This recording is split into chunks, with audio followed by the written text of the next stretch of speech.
Assalamualaikum dan salam sejahtera semua. Hari ini saya nak kongsikan satu isu yang sedang tular dan sangat penting untuk kita semua ambil perhatian. Isu tentang seorang wanita yang dilaporkan maut selepas mengambil suplemen yang mengandungi glutathione, bahan yang sering digunakan untuk tujuan pemutihan kulit, dan sekarang Kementerian Kesihatan Malaysia atau lebih dikenali sebagai KKM sedang menjalankan siasatan penuh berhubung dakwaan ini. Okey, mari kita tengok isu dan latar belakang.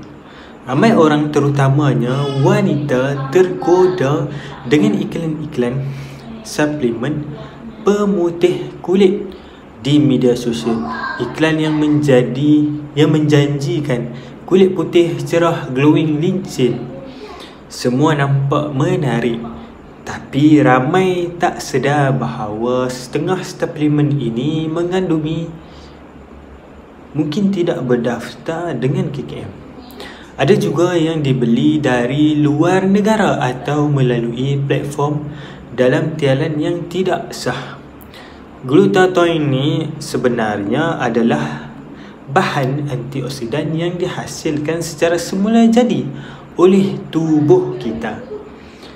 Namun apabila diambil dalam bentuk suplemen, terutama dalam dos tinggi, ia boleh memberi kesan sampingan kepada hati, buah pinggang dan sistem imun. Allahu Akbar. Okey, mari kita tengok apa yang berlaku dalam kes ini. Menurut laporan The Reporter, KKM sedang menyiasat dakwaan seorang wanita meninggal dunia selepas mengambil suplemen mengandungi glutathione. Belum ada kepastian sama ada kematian itu berpunca secara langsung dari suplemen tersebut. Sebab itu siasatan sedang dijalankan. Tapi yang pasti, kes ini membuka mata ramai orang yang tentang bahaya suplemen tidak sah. Okey, mari kita tengok bahaya suplemen tidak berdaftar. Ramai pengguna tidak tahu bahawa suplemen yang dijual secara bebas kadang-kadang mengandungi bahan kimia terlarang. Allahu Akbar. Ada yang tidak diuji di makmal, ada yang tidak ada nombor MAL daripada KKM.